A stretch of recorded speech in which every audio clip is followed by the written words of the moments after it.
Kendrick Lamar-ыг 2017 онд гаргасан Damn цамаг нь тухайн жилийнхээ Grammy-гийн шагнал гардуулах эслэлээс шилдэг хип-хоп рэп цамгийн төрөлд ялалт байгуулсаас гадна бүх цаг үеийн хамгийн шилдэг рэп цамгуудыг тонцоо өсөр ордог. Уг цамаг зүгээр л нэг сайн цамаг байсандаа энэ их амжилт нэр хүндийг олоогүй бөгөөд яг ямар хүчин зүйл нөхөө цамыг улам агуу хэдэн жилийн туршид яригдахгүй зурлагын бүтээл болгож чадж байгаа вэ? Damn нь Kendrick Lamar-ын 4 дахь албан ёсны студийн цамаг. Энэ нь өмнөх Good Kid, Mad City болон To Pimp a Butterfly цамагтай нийлээд хамгийн шилдэг 3 дараалан гаргасан амжилттай цамгуудыг танд багтаас гадна гуруула Grammy-гийн оны шилдэг цамаг төрөлд нэр дэвшсэн. Энэхүү 3 цамаг дээр нийтлэг ажиглагдаг нэгэн зүйл бий. Тэр бол өнөөдрийн бичлэгийн гол утга санааны нэг болох duality буюу хоёрдмол байдал юм. Үүнийг ярихын тулд бүр ихнээс нь очие. Kendrick Lamar 1987 оны 6 сарын 17-нд төрсөн. Түүний төрсөн сар өдөр нь од эрхсийн тооллоор эхрийн ордондор буудаг. Kendrick ч өөрийн эхрийн орд түүний зан төлөвийн тухай бараг анхны уран бүтээлээс эхлэн одоо хүртэл өгүүлсээр байгаа. Жишээ нь саяны ярьсан цамгуудаас жишээ татъя л да. Good Kid, Mad City дээр энэхүү duality буюу хоёрдмол байдал маш тодор ажиглагддаг. Жишээ нь цамгийн нэр нь хүртэл Good Kid болон Mad City-гийн хоёр утгаснаагаар хуваагдана. Үйл явдал нь Kendrick-ийн хүүхэд насны дурсамж, Compton хэрхэн өсөж төрсөн талаар болон одоогийн амьдрал, рэп карьерийн талаар гардаг ба бараг л түүний намтар мэт уран бүтээл юм. Энэ нь цамгийн ерөнхий утгаснаа болох Dwighted буюу хуваагдсан гэдэг үгээр оршиж байгааг харж байна. Мөн Mad гэдэг үг нь хоёр утгатай. My Angry Adolescence Dwighted болон My Angel Song Angelast. Хоёрдмол байдлыг цамгийн бараг бүх дуунууд дээр ч ажиглаж болно. Жишээ нь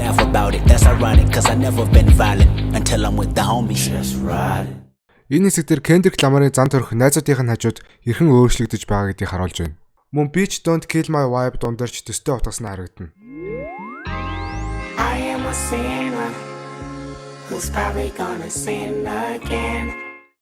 Дараагийн цамаг болох To Pimp a Butterfly. Цамгийн cover зургаас ахуулаад хар цагаан өнгөний хосол хүчтэй мэдрэгддэг. Цамгийн утгаснаа хамгийн чухал нөлөөтэй зүйлсийн нэг бол энэхүү эрвэхэ юм.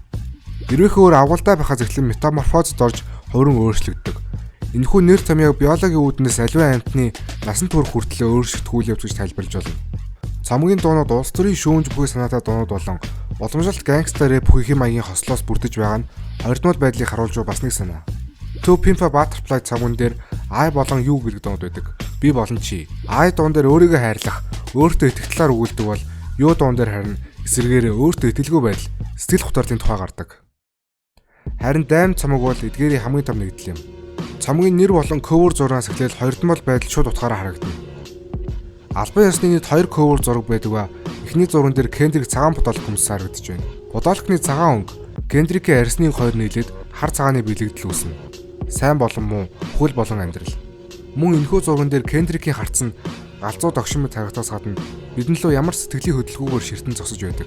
Харин нөгөө зурган дээр нь Kendrick илүү айсан, төгссөн байдлаар холоос наашаа харан зогсно. Энэхүү cover артанд хар цагаан хэсгээр хоёр хуваагдсан. Хар хэсэг нь үхэл болон чөтгөрийг бэлэгдэх бол цагаан нь бурхан болон гэрлийг илтгэн. Мөн адил Kendrick-ийн бодолк нь цагаан байгаа нь хотоод хүн нь муу зүйл бүрэн автаагүйч муу мухай зүйлсээ нийлэхэд ойрхон байгаа гэсэн санаатай.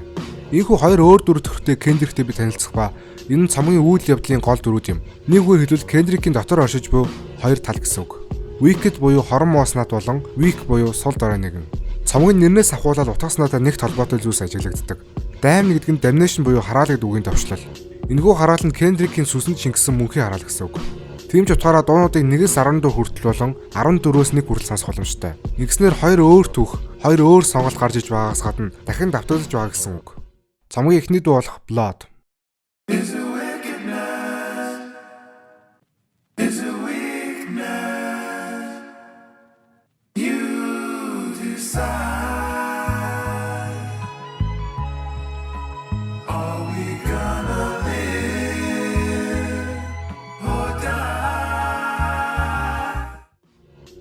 Энэ дуун дээр Kendrick годамжаар явж байгаад нэгэн сохор эмэгтэйтэй таардаг. Тэрээр түүнд туслагаар очих боловч нөгөө эмэгтэй нь өөрийн гинт буудаж хөнөөн. Сохор эмэгтэй нь Lady Justice-ийн бэлэгдэл гэж хүмүүс ярилдаг. Мөн энэ нь бурхны хараалын үр дагаварч гэж тайлбарлагддаг. Ингэснээр цамгийн эхний дуун дээр Kendrick ойлгомжгүй шалтгаанаар өгч байгаа юм. Дээр дурдсан хорон муу болон сул дорой хоёр дүрүүдийн талаар цамгийн бүх дуунууд дээр цааш үргэлжлэн гарна. Хороос натай Kendrick-ийн түүх эдгээр дуунуудаар гарах ба өөрийгөө илчилдэг. Тэр бол айх айцгүй догшин төрөмгийн нэгэн ч гэсэн амьдрал нь хий хоосон зүйлсээр дүүрэн. Тэр мөнгө, хүүхэн, машин тал дуртай бөгөөд эдгээрийн хамт өөрийгөө гой сайхан харагдуулж байвал зорилго нь биелнэ. Гэвч тэр үнэн шударга зан хайрыг сонгосноор даруй төлөвхөн болж хуурах ба бурхнаас айн сул дорой нэгэн болж хувирдаг. Харин сул дорой Кендрикийн хувьд маш аимхай, сүн сүлтэн арилсан нэгэн.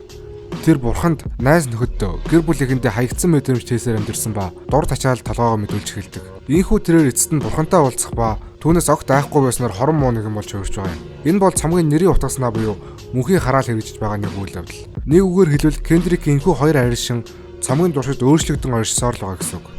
Хамгийн гол нь түүний хувь тавиланг хорон муу байдал шийтгэв, аль эсвэл сул дорой байдал шийтгэв гэдэг нь энэ цамгийн хамгийн том утга учир буюу сонсогчийн шийдэж буй хэрэг юм.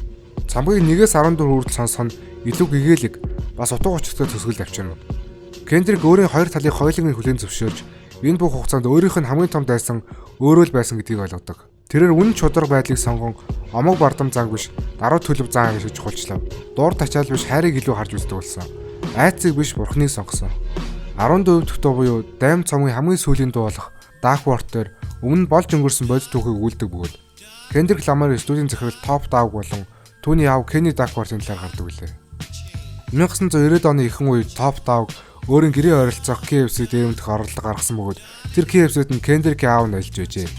Дээрмийн үеэр Top Dog Кендрикийн аавыг алж болохоор байсан ч түүний аав нь ийдэг сэтгэл гаргаж өнгөө хоолгосон бөгөөд Top Dog түүдэнд талархан ямар нэгэн асуудал үүсээгүй юм. Ийхүү тэдний дунд ямар нэгэн мөргөлдөн үүсээгүй бөгөөд хоёул эсэмэнд үлдэж хоёул одоогийн Кендрикийг бүтээхэд тусалцсан байдаг. Энэ хоёр хүний болсон явдлаас ажиглахад хоёулаа хорон муусанд баригдаж ямар нэгэн алхам төрүүлж хийгээгүй бөгөөд энэ нь хараалын эвзэн явдал болж таарч байгаа юм.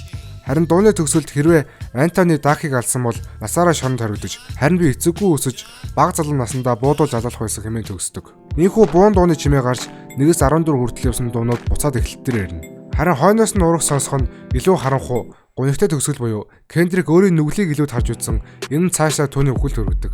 Эдгээр бүх сонголтууд нь Кендрикийг бурхнаас холдоод хүргэн блод дуун дээр бурханд хаягдан шийтгүүлж байгаа үйл явдал гарч байгаа юм. Цамгийн дуунуудын клипнүүд дээрч хар цагаан хоёр талыг илтгэх зургууд олноор харагддаг.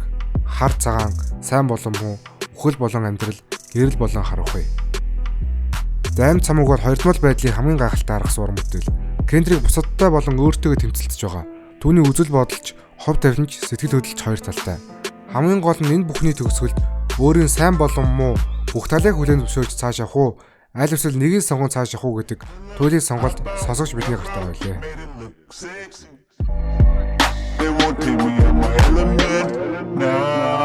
Take me out my element.